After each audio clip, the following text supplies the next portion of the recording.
Buenos días, bienvenidos a esta cátedra abierta, Sensores remotos en el monitoreo del riesgo de desastres.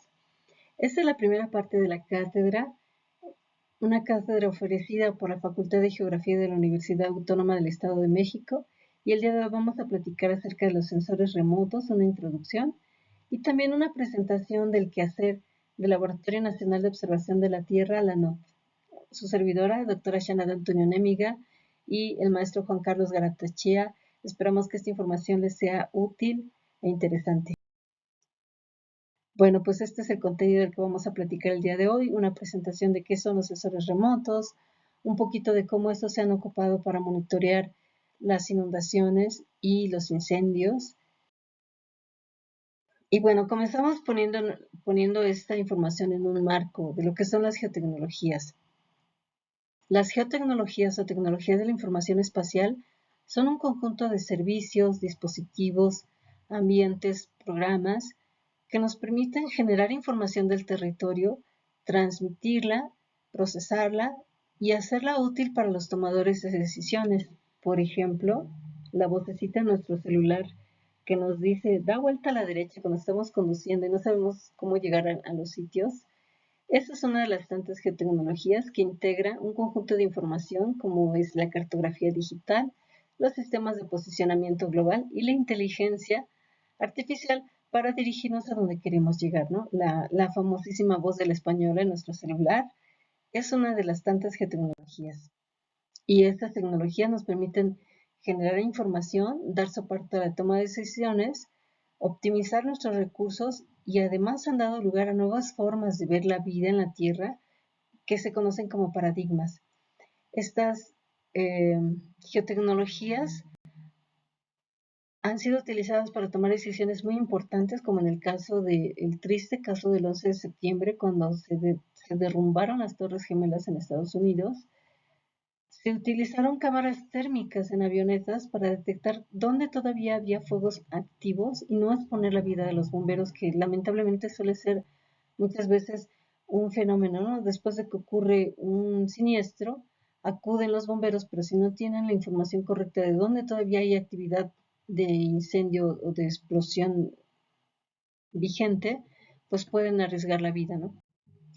Los sensores remotos también se conocen como percepción remota, teledetección, en inglés lo vamos a encontrar como remote sensing, y sus orígenes son muy oscuros porque fue el ejército alemán durante la Primera Guerra quien desarrolló cámaras minis con disparadores que permitían automatizar la adquisición de imágenes, y entonces desarrollaron estas mochilitas que pusieron sobre palomas entrenadas, como las palomas del parque, pero unas palomas entrenadas para recorrer territorios y regresar. Mientras la paloma volaba, adquiría este tipo de información, y esta información era procesada por especialistas, fotogrametristas que reconstruían de cuántos pisos eran los edificios que se querían derrumbar o atacar, dónde estaba el ejército enemigo. Sus orígenes son muy oscuros, sin embargo, hoy día su principal función es la salvaguarda de vidas. También es bien importante detenernos, aquí solamente estoy mencionando 3 de los personajes que dieron lugar a toda esta tecnología, pero en realidad los sensores remotos, la teledetección, es el resultado de una suma increíble de talentos y capacidades de cientos de personas que han dedicado su vida a estas tecnologías. Aquí, por ejemplo, yo quisiera comentar el caso de Gaspar Félix Donachon, que fue de los primeros que dijo, bueno, vamos a fotografiar la ciudad, pero vista desde arriba en un globo aerostático, lo cual obviamente le valió todo tipo de apodos y burlas y críticas, pero él fue pionero, él fue innovador, él tuvo ideas diferentes de los demás y no tuvo miedo de vivir con esas ideas, de probar qué pasaba. Robert Goddard también fue uno de los pioneros de estas tecnologías porque él dio inicio a la actividad de la cohetería. Hoy en día todos los satélites usualmente son lanzados por cohetes al espacio antes de comenzar a orbitar la Tierra. Sin todo el trabajo de Robert Goddard, que desarrolló estas técnicas, estos instrumentos y estas pruebas, hoy día no estaríamos hablando de la percepción remota o de la teledetección, de la obtención de la información de la Tierra sin su trabajo. Otro ejemplo muy interesante es el de Virginia Norwood, que fue la científica que propuso la estructura del observador multiespectral que carga uno de los satélites, Landsat, que es uno de los más antiguos, de los primeros satélites que comenzaron a generar información temática de la Tierra. Y es muy interesante ver su caso porque, por ejemplo, a Virginia Norwood, sus familiares, sus amigos, pues le decían, bueno, ¿y por qué no te dedicas a ser secretaria en un despacho, no? Porque era lo común. En esa época las mujeres científicas no eran bien vistas, eran como el bicho raro, ¿no? Y ella se atrevió a vivir como científica en un mundo donde no había científicas y a proponer un nuevo dispositivo que hoy día es parte de la historia de la percepción remota, ¿no? Gracias a su mapeador multiespectral. Hoy hablamos de los sensores multiespectrales, hoy hablamos de la cartografía temática de la Tierra. Y como ellos, la lista es larguísima. Hay un mundo de mujeres y hombres brillantes, valientes, que se atrevieron a pensar las cosas diferentes y hacer las cosas de manera diferente para generar hoy día lo que nosotros conocemos como percepción remota. Bueno, en conjunto, un sensor remoto es un dispositivo que orbita la Tierra registrando con sus instrumentos a bordo diferentes variables de la corteza terrestre. Aunque el término pues, nos referimos más bien a satélites cuando decimos sensores remotos, también los drones, también las cámaras, las antenas, los avionetas, los aviones, se consideran sensores remotos. Y la base del concepto de un sensor remoto es simple. Adquirimos información de un objeto sin necesariamente estar en contacto directo con él. Un ejemplo muy sencillo pues puede ser la nieve. Nosotros no podemos estar mucho tiempo en la nieve ni caminar sobre la nieve tanto por su estructura como por las bajas temperaturas.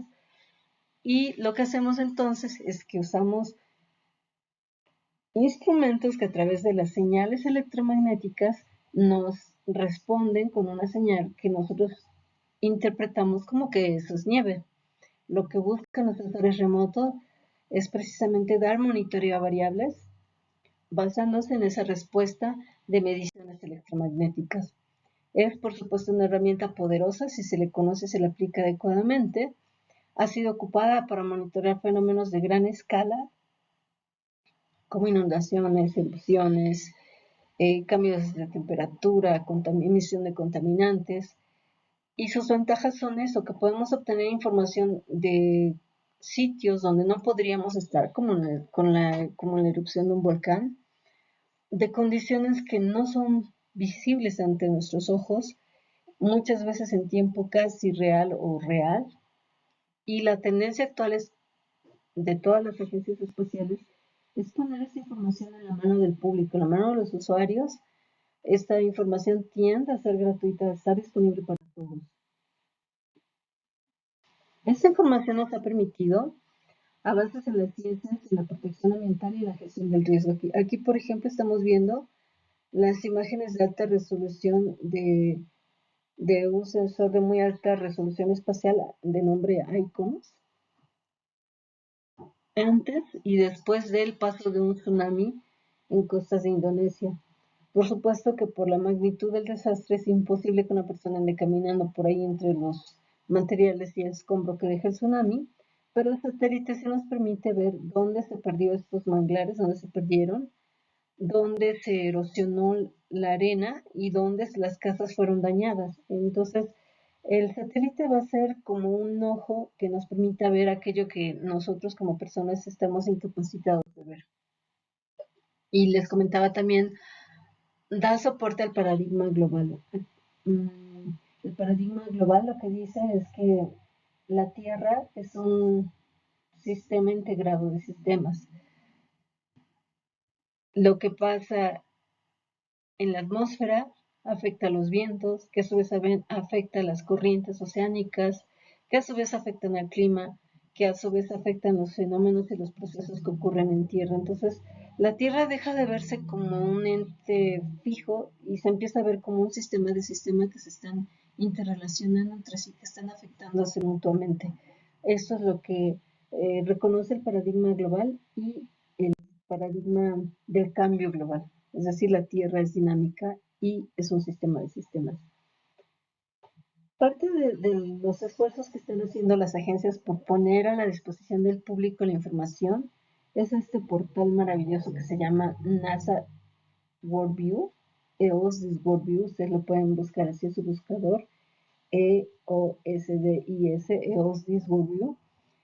Y en este portal, la NASA ya ha dispuesto para la consulta y visualización del público las capas de información de casi todas sus satélites y todas sus constelaciones. Y entonces tiene información sobre la temperatura oceánica, las concentraciones de clorofila en el océano, sobre la salinidad del océano, la temperatura, el brillo, el aire, los contaminantes, los fenómenos como los incendios en tierra. Hay muchísima información relacionada con los procesos terrestres en este portal EOS. Bueno, los sensores remotos ópticos, para poder extraer la información, hacen uso de esta naturaleza dual de la luz, porque la luz se comporta lo mismo como partícula que como onda.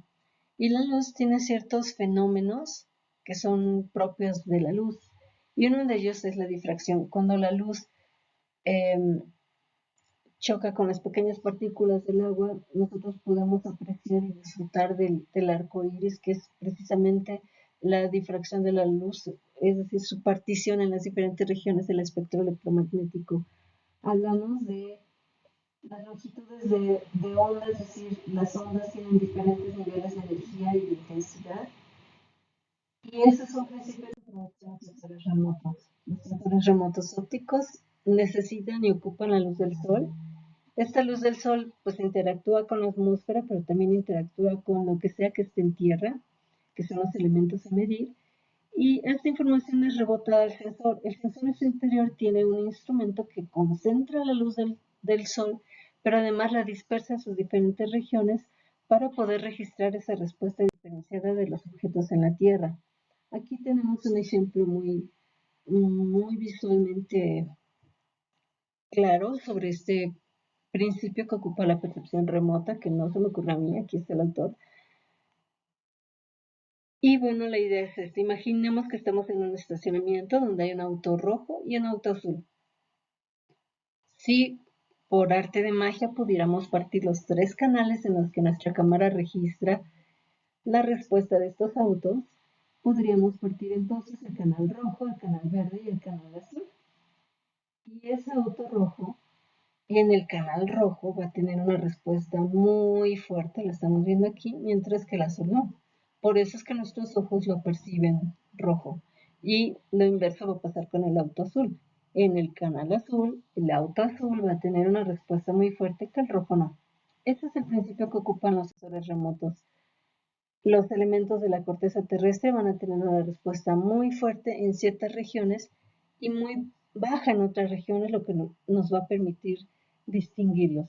Un aspecto muy interesante también es que los sensores remotos van a ver esas regiones que el ojo humano no ve. Nosotros, nuestro ojo mortal de persona, registra tres canales: azul, verde y rojo, visibles. Y es todo lo que nosotros podemos ver.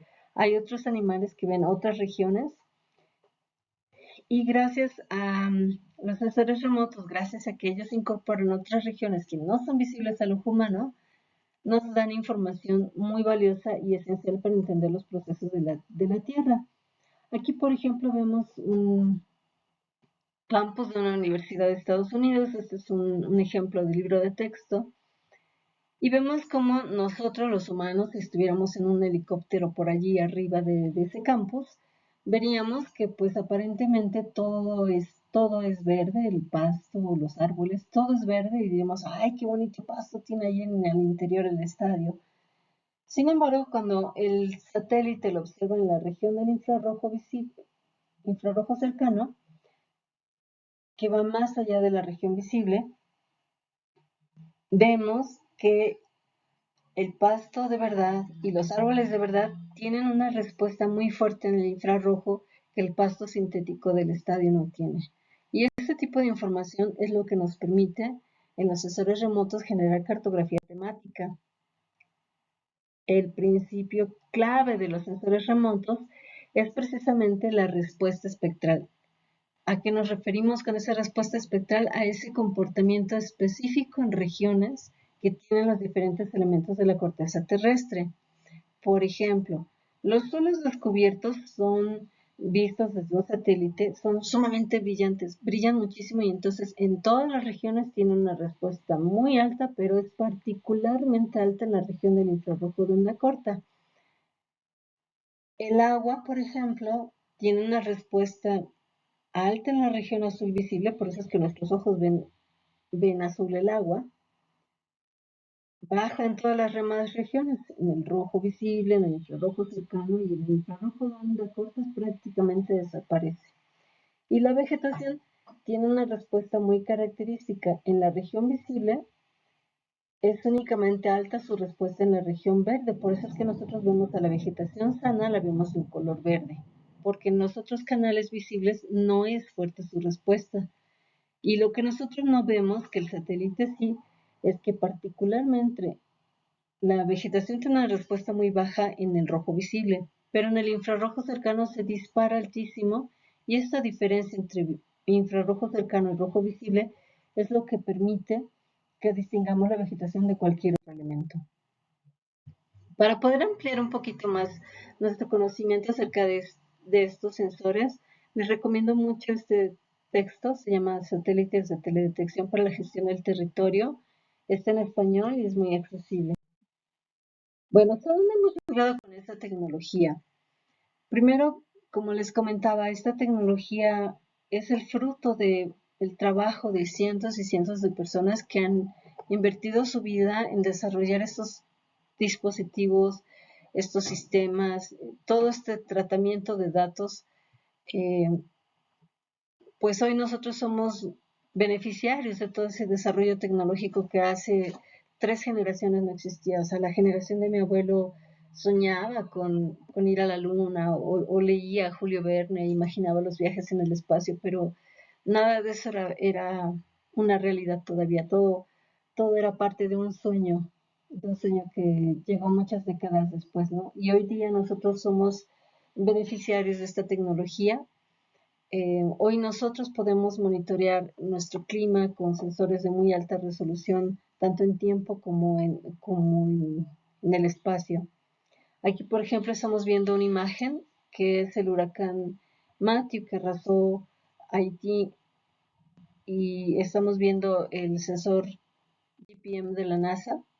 Actualmente tenemos sensores de muy alta resolución espacial que nos permiten identificar hasta el hoyito en el zapato de la persona, ¿no? O sea, a ese nivel de detalles que han llegado ya los sensores remotos.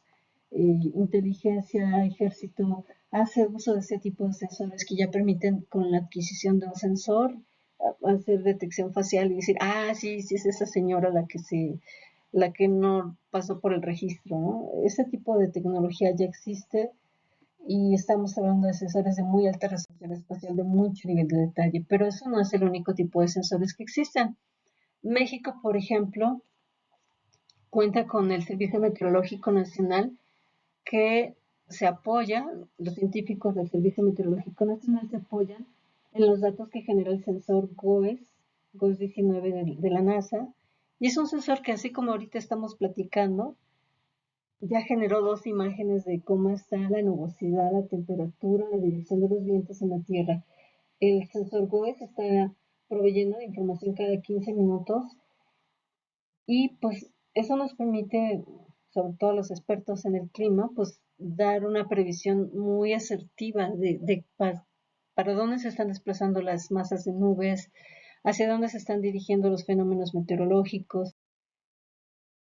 Otro de los instrumentos con los que actualmente contamos es el GPM, el Global Precipitation Monitoring. Es una especie de escáner de las nubes que nos permite no solamente decir aquí hay una nube, sino esta es la densidad de la nube y esta densidad sí es preocupante porque esta nube sí va a generar problemas brutales, ¿no? Dentro de los desarrollos tecnológicos propios de los sensores remotos, pues cabe destacar a los hiperespectrales. Los hiperespectrales son sensores que sintéticamente generan la respuesta espectral de los elementos, es decir, esa curvita característica para cada elemento. En lugar de registrar unas cuantas regiones, registran cientos o miles de regiones, y eso permite generar curvas espectrales súper específicas para cada vegetación, para cada mineral, para cada sustancia que está siendo detectada como un sensor hiperespectral en la corteza de la Tierra. Ahí ya estamos hablando de la respuesta química de los elementos de la corteza, o sea, ya es a un nivel muchísimo más detallado.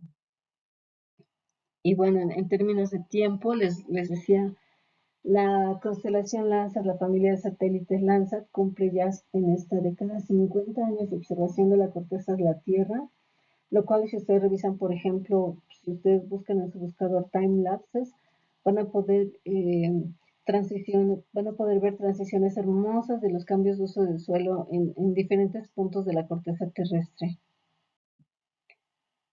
Y bueno, les comentaba también de este portal maravilloso, NASA Eosis, donde podemos acceder a información de muchísimas variables de la corteza terrestre, y un portal muy parecido ha desarrollado la Agencia Espacial Europea, la ESA, que se llama Wikeo, donde también podemos consultar diferentes fenómenos de la corteza terrestre y los procesos que están ocupando. Otro de los desarrollos que están ocurriendo en cuanto a los sensores remotos, pues es el uso de tecnologías de radar, tecnologías de sensores activos. Es decir, estos sensores, en lugar de utilizar la luz del sol y de depender de la luz del sol, emiten su propio pulso y registran la velocidad y la intensidad con la que ese pulso regresa. En este caso estamos viendo una imagen que permite entender las diferencias entre cultivos. Estos son campos de cultivo en la región de Holanda.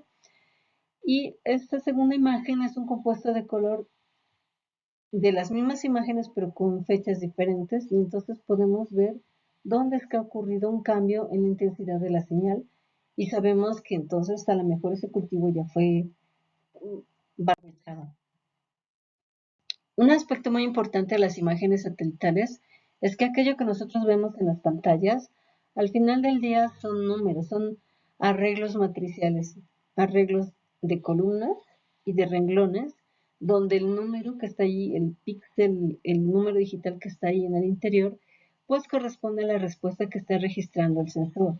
Está registrando la intensidad, o está registrando la velocidad de retorno, o está registrando qué tanto una sustancia está interactuando allí.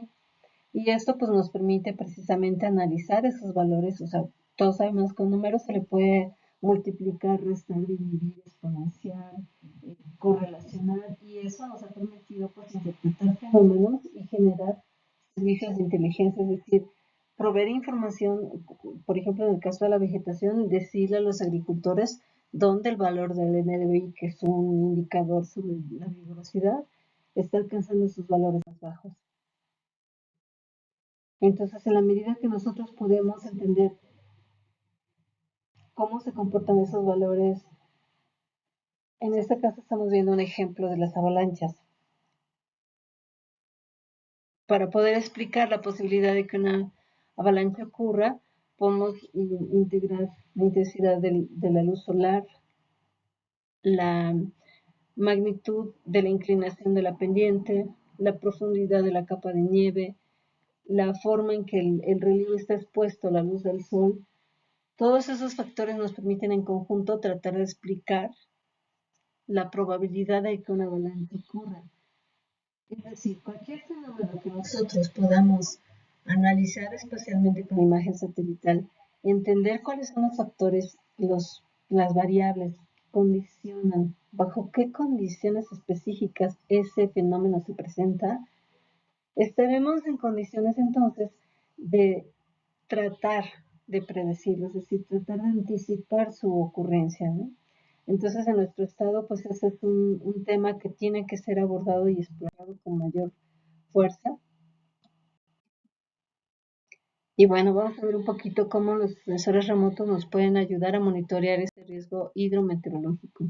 Primero que nada, recordemos que nuestro país está en la franja intertropical, es un país que está rodeado por océanos y entonces eso pues nos trae todo tipo de fenómenos meteorológicos, desde depresiones tropicales, tormentas, huracanes, ciclones. Entonces, bueno, aquí vamos a retomar el punto de que pues el agua tiene una curva de respuesta espectral muy característica donde solamente su respuesta es fuerte en el azul visible. En todas las demás regiones es muy baja y particularmente en la región del infrarrojo cercano y del infrarrojo de onda corta es muy baja, literal desaparece. Esto que nos permite pues hacer compuestos de color, que es decir, son asignaciones de las bandas que registra en las diferentes regiones un satélite a los canales de color de la computadora. Entonces, con estos compuestos de color, por ejemplo, aquí tenemos un falso compuesto de color infrarrojo de una escena del Valle de Toluca. Ahí está, esta imagen es obtenida por un sensor de la Agencia Espacial Europea, Sentinel-2. Y lo que podemos apreciar es que todos los cuerpos de agua, todas aquellas láminas de agua, pues se aprecian negras, muy oscuras. ¿Por qué? Porque la respuesta del agua en el canal infrarrojo es bajísima, es nula, es cero. Entonces, eso hace que nosotros veamos los cuerpos de agua en la región infrarroja, en compuestos de color infrarrojos, vemos el agua negra. Y eso nos facilita muchísimo generar cartografía, lo cual cuando ocurren inundaciones, pues es sumamente útil. Pero también otro aspecto bien importante, cuando ocurren las inundaciones, usualmente el sensor óptico no está disponible porque hay mucha nube también, o sea, la nubosidad nos impide obtener información válida, pero aquí es donde cobran importancia los sensores de radar.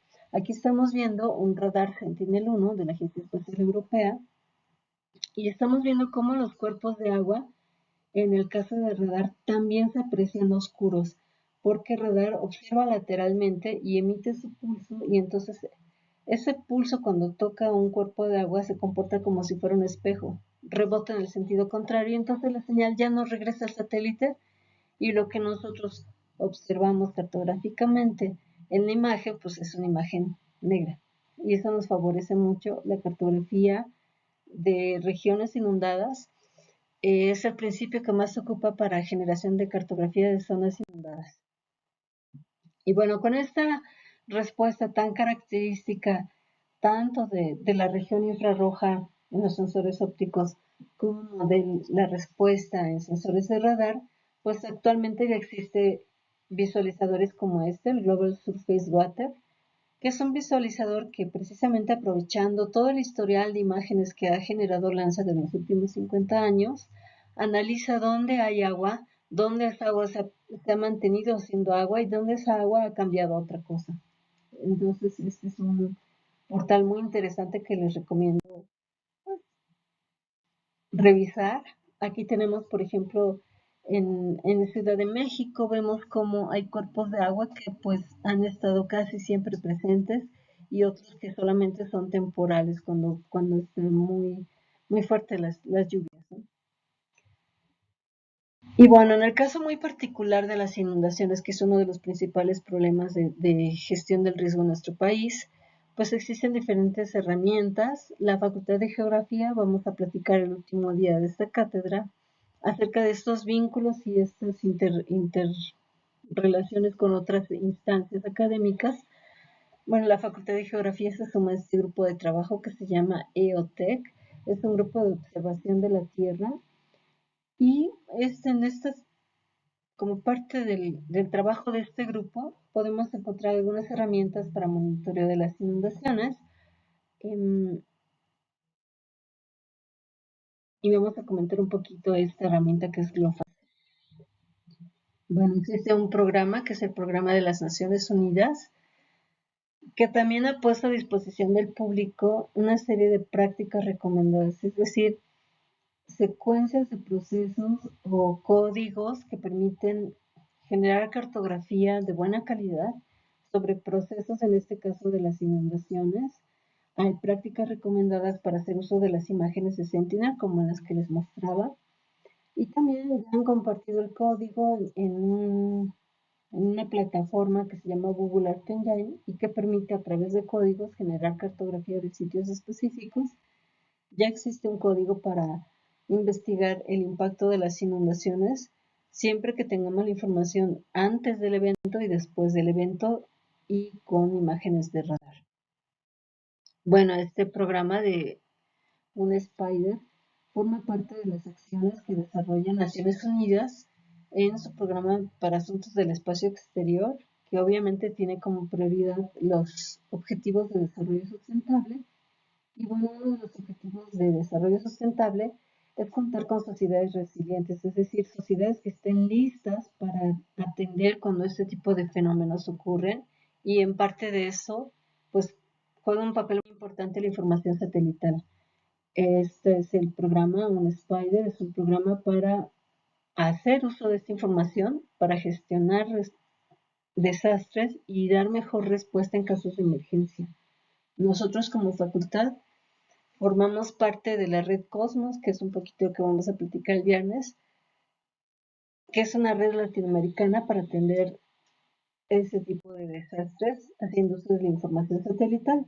Y bueno, como parte de estas iniciativas existe un portal que se llama GLOFAS. GLOFAS es un portal que ha sido desarrollado por el Servicio Copérnico de Manejo de Emergencias. O sea, la Agencia Espacial Europea tiene su programa Copérnico de Observación de la Tierra, y dentro de ese programa existe un conjunto de servicios. Está el servicio del mar, está el servicio del clima, y hay un servicio específico para el manejo de desastres. Este programa ha desarrollado el portal GLOFAS, que es un portal que nos permite entender las condiciones previas, es decir, cómo estaba el ambiente, cómo estaban las condiciones ambientales antes de que un fenómeno atmosférico extremo afectara a determinada región, ¿no? Por ejemplo, aquí estamos viendo las anomalías de precipitación de los últimos 3 días. Esto es bien importante, o sea, ¿a qué nos referimos con una anomalía? Los territorios tienen ciclos en la precipitación, y obviamente va a haber momentos en los que lleva mucho y momentos en los que lleva poco, pero en general esos ciclos van a tener un comportamiento estadísticamente cíclico, digamos, se comportan dentro de un rango que es aceptable o que es conocido para esa región. Cuando esos valores, que son los valores comunes para esa región, se exceden, estamos hablando de anomalías. En el caso de las inundaciones, nos interesan las anomalías hacia arriba de la precipitación. Esas regiones donde está lloviendo muchísimo más de lo que usualmente llueve ahí en esos periodos, esas son las regiones que se consideran de alto peligro o de alta susceptibilidad a que ocurran fenómenos de inundación. El opuesto sería en el caso de las sequías. Ahí lo que interesa es la precipitación que está muy por debajo del promedio, que es lo que normalmente se conoce por un territorio. Aquí estamos viendo otra de las condiciones, que son aquellas regiones donde se espera que la precipitación se mantenga en una lámina superior a los 300 milímetros. O sea, gracias al seguimiento satelital que se puede dar a la precipitación, se pueden correr modelos estadísticos para decir, y en estas regiones la lluvia va a ser extremadamente alta. Con esa información se incorpora la forma y la presencia de ríos, y entonces el modelo puede predecir cuáles son aquellas cuencas y causas que pueden llegar a sobrepasar su capacidad y presentar fenómenos en tiempo extremados en cuanto a las probabilidades de que esa lámina de agua crezca, ¿no? Entonces, todo este tipo de información se puede obtener del sistema de GLOFAS. Pero no es el único. Por ejemplo, la NOAA, en conjunto con la NASA, hace uso de radares que permiten medir la velocidad y la intensidad del viento. Aquí lo que está haciendo el radar es medir la intercepción de las fuerzas del viento con la señal de radar, y entonces se generan este tipo de diagramas cada vez que ocurre un fenómeno meteorológico extremo. Existe el sistema de monitoreo de huracanes, y en este caso estamos viendo, por ejemplo, para el caso de Otis, cómo las velocidades y la dirección del viento. Otis fue uno de los fenómenos que afectaron terriblemente la costa de Guerrero, porque fue la combinación de, para empezar, fue un fenómeno que aceleró en fuerza con una velocidad tremenda, o sea, había comenzado como una pequeña depresión tropical, a las 12 horas ya era un huracán tipo 4, nivel 4. O sea que su crecimiento fue brutal en el tiempo y fueron tres los impactos. El primer impacto fue el del viento, precisamente las velocidades de viento, más de 200 kilómetros por hora. El segundo impacto fueron las precipitaciones, que fueron la lluvia máxima en 20 años, concentrada en unas 4 o 5 horas, y asociado a eso, pues el desprendimiento de tierra, todos los deslaves y los daños a las casas habitación. Otro de los mecanismos que se tienen para dar seguimiento al comportamiento de las láminas de agua precisamente es el GPM Global Viewer. Como les comentaba, el GPM es una iniciativa conjunta de NASA y JAXA, la Agencia Espacial Norteamericana y Japonesa, y GPM lo que está midiendo es la presencia de agua y estimada como lámina en milímetros. Esta información también se está actualizando cada 15 minutos y entonces nosotros podemos ir entendiendo cómo se va desplazando la lámina del agua a lo largo de un territorio en particular. Y bueno, como les comentaba, los sensores remotos nos permiten monitorear casi cualquier fenómeno en cualquier parte de la Tierra, y bueno, las sequías y los incendios no son excepción. Y aquí nuevamente, pues, la observación de los fenómenos de estrés hídrico, de sequía, pues se basan en este principio de la respuesta espectral.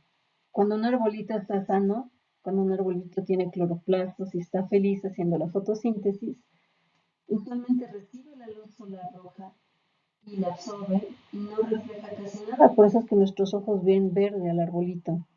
Lo que nuestros ojos no pueden ver es que en la región del infrarrojo cercano, los árboles sanos reflejan muchísima energía, a diferencia de un árbol enfermo. Cuando el árbol está enfermo, refleja una buena porción del rojo visible, por eso es que nosotros vemos a los árboles que están estresados, enfermos, desnutridos, los vemos rojizos. ¿Por qué? Porque empiezan a reflejar parte del rojo visible y aunque nosotros no lo veamos, en el infrarrojo cercano su respuesta se hace muy baja. Esto lo podemos apreciar aquí en esta gráfica, donde vemos que una vegetación sana va a tener una respuesta muy baja en el rojo, muy alta en el infrarrojo, lo cual no ocurre así con un arbolito enfermo.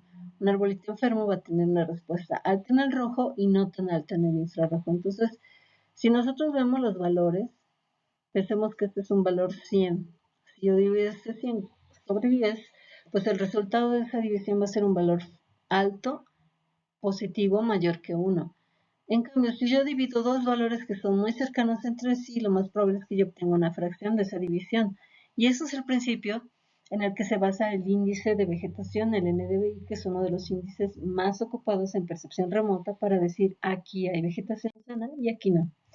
Haciendo uso de este principio, nosotros podemos ocupar índices. Por ejemplo, aquí estamos cartografiando aquellas regiones quemadas en el Parque Nacional La Malinche, haciendo un compuesto de color. Estamos enmarcando cómo los índices nos permitieron identificar aquello que da una respuesta de vegetación quemada, a diferencia de aquello que pues, da una respuesta de vegetación sana.